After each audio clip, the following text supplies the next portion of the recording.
नमस्कार, मैं डॉक्टर कुसुम मित्तल आपको वस्त्रों की परिसज्जा के बारे में बता रही थी। वस्त्रों पर जो परिसज्जा दी जाती है वो 2 प्रकार की होती है, temporary finish, permanent finish. Temporary finish वो होती है जो कि कुछ समय बाद ख़त्म हो जाती है, या हम कह सकते हैं कि अगर हम वस्त्र को धोते हैं, प्रेस करते हैं तो वो टेम्परेरी फिनिश निकल जाती है। कुछ टाइम बिंग के बाद वो डल हो जाती है। परमानेंट फिनिश वो होती है जो कि कपड़े फटने तक परमानेंट रहती है, उसको परमानेंट परिसज्जा कहते हैं। परिसज्जा जो वस्त्रों पर दी जाती है वो 2 प्रकार से दी जाती है, या उसको 2 भागों में बांटा गया है, यांत्रिक परिसज्जा, रासायनिक परिसज्जा। यांत्रिक परिसज्जा वो होती है जो कि मशीनों के द्वारा दी जाती है, और इसमें आता है कि बुनाई करते समय अगर वस्त्र टेढ़े मेढ़े हो जाए, उसकी आकृति बिगड़ जाए, इस्त्री करना, सतह को चिकना बनाना, ये सब कहलाता है यांत्रिक परिसज्जा। रासायनिक परिसज्जा वो होती है जो कि केमिकल के द्वारा दी जाती है, जैसे कि फायर प्रूफ कपड़े बनाना, वाटर प्रूफ कपड़े बनाना, या एंटी स्टैटिक, या हम कह सकते हैं एंटी मोथ प्रूफ, जिसपे कीड़े वगैरह न लगे। इस तरह की जो परिसज्जा दी जाती है वो रासायनिक परिसज्जा कहलाती है। तो मैं आपको एक एक परिसज्जा के बारे में बताऊंगी। तो सबसे फर्स्ट अपन पढ़ रहे हैं वो यांत्रिक परिसज्जा। यांत्रिक परिसज्जा में फर्स्ट है कुटाई करना। जो भी वस्त्र करघे पे से उतरते हैं वो थोड़े से खुरदरे होते हैं और उनको ग्रे गुड्स कहते हैं। उनकी जो सतह होती है वो कड़ी होती है, खुरदरी होती है, और कई कई जगह जगह पे उनमें गैप भी आ जाता है। ताना और बाना को जब हम बुनते हैं तो कई बार कोई ढीला अगर रह जाता है तो उसमें छिद्र दिखाई देते हैं और वो वस्त्र लिजलीजे हो जाते हैं, झिरझिरे हो जाते हैं। तो वस्त्रों को की सतह को चमक बनाने के लिए, सघन बनाने के लिए, चिकना बनाने के लिए जो हम परिसज्जा देते हैं उसको कुटाई परिसज्जा कहते हैं। इस प्रक्रिया में क्या करते हैं कि जो कपड़ा होता है उसको रोलर्स के बीच में से गुजारा जाता है। मशीन होती है, मशीन में दोनों तरफ रोलर लगे हुए होते हैं और उसके बीच में से कपड़े को पास किया जाता है, और वो जो ऊपर वाला जो रोलर होता है वो वस्त्रों पर तेज़ तेज़ घूमता है या उसको तेज़ तेज़ पीटता है, जिससे क्या होता है कि जो वस्त्र है वो चिकना हो जाता है। अगर कोई छिद्र है तो वो जो रेशा है वो कह सकते हैं चपटा हो जाता है, उससे उसका जो छिद्र है वो भी भर जाता है, जिससे कि जो वस्त्र लिजलीजा और झुरझुरा दिखाई देता है वो नहीं दिखाया जाता है। और क्योंकि उसको रोलर के द्वारा पीटा जाता है वस्त्र को, तो वो उसकी सतह भी चिकनी हो जाती है, मुलायम हो जाती है, इसलिए वो प्रोसेस कुटाई प्रोसेस के द्वारा करी जाती है। सेकंड है सतह को झुलसाकर चिकना करना। जो भी कपड़े तैयार किए जाते हैं उस पे कई जगह रोए होते हैं, कई जगह गांठें होते हैं, कई जगह धागे निकले हुए होते हैं। तो ऐसे वस्त्रों को अगर हम मार्केट में भेज देते हैं तो वो सेकंड्स के वस्त्र कहलाते हैं, या कोई भी उस वस्त्र को ख़रीदना पसंद नहीं करेगा। तो इसमें क्या करते हैं कि 2 बड़े तांबे के रोलर के बीच में से वस्त्र को निकाला जाता है और उस पर भाप दी जाती है, और वो जो रोलर होते हैं वो गर्म होते हैं।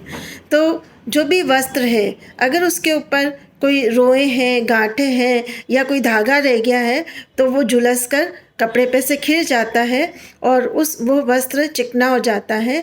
तो हम ये कह सकते हैं कि झुलसा कर और रोओं को निकाला जाता है, धागों को निकाला जाता है, जिससे कि वस्त्र की जो सतह है वो बिल्कुल चिकनी और समतल हो जाए। नेक्स्ट है रोए को काटना एवं जाड़ना।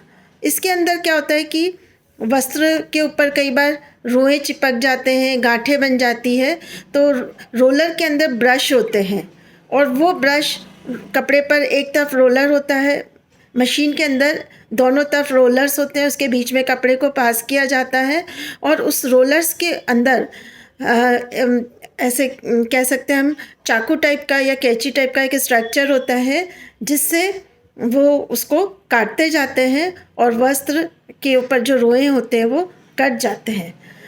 नेक्स्ट है वो है रोए उठाना। कुछ कुछ वस्त्र ऐसे होते हैं जिन पे रोए उठे हुए पसंद करते हैं और कुछ वस्त्र पर रोए पसंद नहीं किए जाते हैं। जैसे वेलवेट है, फलालेन है, इन कपड़ों पर रोए उठाए जाते हैं। तो जो भी वस्त्र बुनते हैं उससे पहले पता होता है डिज़ाइनर को कि हमें कौन से वस्त्र पर रोए उठाने हैं। तो वो क्या करते हैं कि जब वस्त्रों की बुनाई करते हैं तो उसमें ताने और बाने में से एक धागे को थोड़ा लूज़ छोड़ देते हैं, जिससे उसकी बुनाई थोड़ी सी दूर दूर होती है। और फिर वस्त्र को उसके अंदर से निकाला जाता है रोलर्स के बीच में, और उसके ऊपर कांटे नुमा एक स्ट्रक्चर होता है। तो कांटे के अंदर वो धागे जो खिंच जाते हैं, फंस जाते हैं, जो हमने ढीले छोड़े हैं वो धागे किस में फंस जाते हैं, कांटे के अंदर। और फिर वो बिल्कुल ऊपर एक ऐसे कारपेट टाइप का स्ट्रक्चर हो जाता है। फिर उसमें कैंची नुमा स्ट्रक्चर होता है, उसको काटते जाते हैं और पूरे उस वस्त्र पर रोए जैसे दिख जाते हैं। आजकल जितनी भी हम ब्लैंकेट यूज़ करते हैं वो भी मुलायम होती है, जिन कपड़ों पर रोए होते हैं वो कपड़ा मुलायम होता है। जैसे टॉवेल है, जो रोए वाले टॉवेल होते हैं, कंबल है, फलालेन है, वेलवेट है, इनके वस्त्रों पर या इन कपड़ों पर रोए होते हैं। रोए होने से वस्त्र एक तो चिकना होता है, सॉफ्ट होता है, पानी सोखने की क्षमता होती है और गर्म होता है। इसलिए रोए वाले वस्त्र ज़्यादातर सर्दियों में पहने जाते हैं या ओढ़े जाते हैं। तो इसके अंदर से बुनाई करते समय एक धागे को लूज़ छोड़ देते हैं। फिर जब हम ये प्रक्रिया करते हैं मशीनों के द्वारा तो उसमें कांटे में फंस के वो एक एक फंदा ऊपर उठता जाता है, जिससे कि वो ऐसा गोल लूप टाइप स्ट्रक्चर हो जाता है। फिर उसको काट देते हैं, जिससे वो पूरा एक समान सरफेस हो जाती है। और वो उसके अंदर फिर उसको बराबर कटिंग करके एक जैसा सरफेस बना के, सतह बना के, और वो रोए वाली सतह बनाई जाती है। नेक्स्ट है चिकनापन लाना। कई कपड़े ऐसे होते हैं जो कि खुरदरे होते हैं और मोटे होते हैं। ऐसे कपड़ों पर शाइनिंग लाने के लिए या चिकना लाने के लिए कैलेंडरिंग प्रोसेस की जाती है।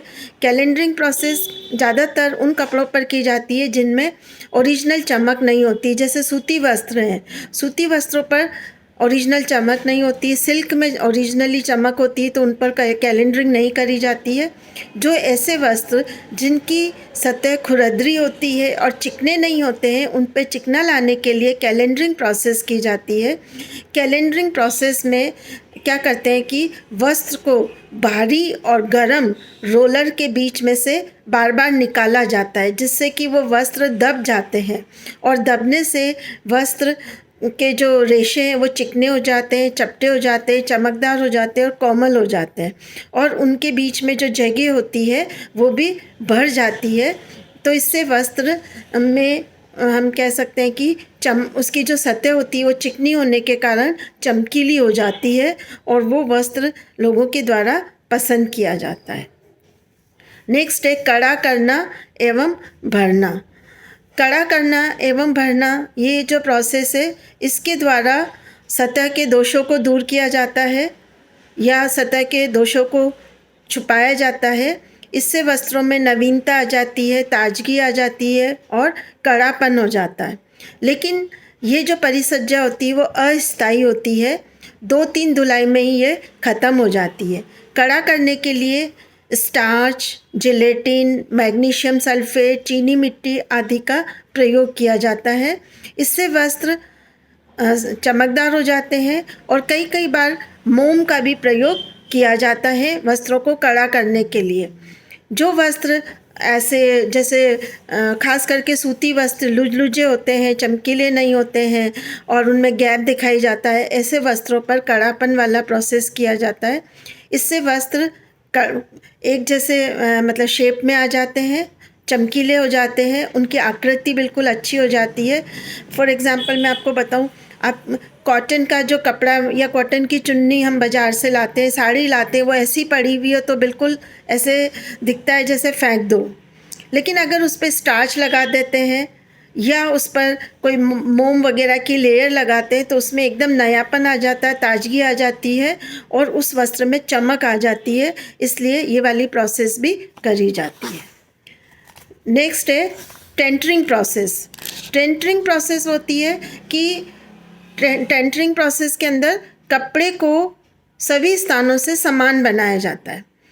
कई बार वस्त्रों को बुनते हैं उस समय कोई धागा ज़्यादा खिंच जाता है, कोई कम खिंच जाता है, इससे वस्त्रों में टेढ़ापन आ जाता है। एक तरह से वो जो कपड़ा है वो स्क्वायर नहीं रहता है, कहीं से खिंचा हुआ, और उसकी आकृति है वो असमान हो जाती है, और असमान होने के कारण कपड़े में टेढ़ आ जाती है, या कपड़ा लोगों के द्वारा पसंद नहीं किया जाता है। टेढ़ा होने के कई बार डिज़ाइन जो होती है वो भी तिरछी चली जाती है। तो टेंटरिंग प्रोसेस के द्वारा कपड़े के टेढ़ेपन को दूर किया जाता है और आकृति को समान बनाया जाता है। उसका प्रोसेस है कि कपड़ों को 2 हुक में लगा के, और एक बार ऐसे खींचा जाता है, एक बार ऐसे, एक बार आड़ा खींचा जाता है, एक बार तिरछा खींचा जाता है। और खींचने से क्या होगा, जैसे आप घर पे हम चुन्नी सुखाते हैं, साड़ी सुखाते हैं कलफ लगा के, तो 2 जने मिलके सुखाते हैं, तो उसको ऐसे हम एक बार जैसे ऐसे खींच रहे हैं, एक बार ऐसे, एक बार ऐसे, तो उससे जो टेढ़ापन है वो दूर हो जाता है। और टेढ़ापन दूर करने के लिए मशीनों में के हुक में इसको फंसा के उस पर वापस भाप दी जाती है, और फिर उसको वस्त्र को दोनों तरफ से आड़ा और तिरछा खड़ा दोनों तरफ से खींचा जाता है, जिससे उसकी आकृति समान हो जाती है। नेक्स्ट है वो है नक्काशी करना। नक्काशी करना कुछ कपड़ों पर नक्काशी वाला जिसको कहते हैं ना, एम्बोस प्रिंटिंग करी जाती है। कुछ वस्त्रों पर एम्बोस प्रिंटिंग या एक आकृति को उभारने की, जैसे ब्रासो का जो कपड़ा आता है उसके अंदर जो भी डिज़ाइन होती है वो उभरी हुई होती है। ऐसे करने के लिए जो प्रोसेस करी जाती है उसको नक्काशी करना कहते हैं। इसमें क्या करते हैं कि 2 रोलर लेते हैं, एक रोलर पर डिज़ाइन खुदी हुई रहती है और एक रोलर के ऊपर कपड़े को लगा दिया जाता है, और उस कपड़े पर एक प्रकार का लेयर लगाई जाती है, पदार्थ लगाया जाता है, और दूसरे रोलर जिस पर डिज़ाइन है वो डिज़ाइन उसके ऊपर प्रेशर से डाली जाती है। तो प्रेशर से डालने से क्या होता है, जो भी उस पर केमिकल लगा हुआ है उस केमिकल के ऊपर वो डिज़ाइन प्रेशर से छप जाती है और वो कपड़े पर ट्रांसफ़र हो जाती है। इसका सीधा सा एग्जांपल, अपन लोग ट्रेसिंग पेपर यूज़ करते हैं। ट्रेसिंग पेपर में अगर हम डिज़ाइन को वो एक साइड जो डिज़ाइन है हमारी, और नीचे उसके नीचे कार्बन पेपर रखते हैं, कार्बन पेपर के नीचे कपड़ा रखते हैं, अगर हम घिस के या तेज़ हम डिज़ाइन पर वो करेंगे तो वो कपड़े पर पीछे से उभर जाता है।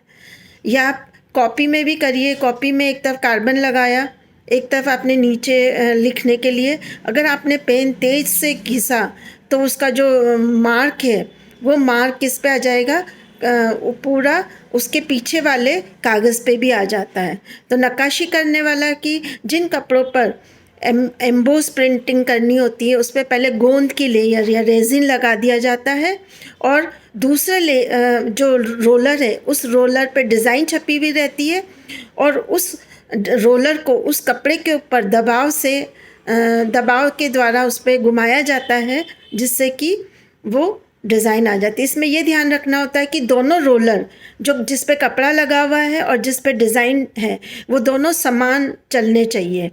अगर एक भी रोलर थोड़ा कम चला, आगे पीछे चला, तो वो पूरे कपड़े पर डिज़ाइन जो होती है वो आगे पीछे हो जाएगी और हमारा सारा कपड़ा वेस्ट हो जाएगा।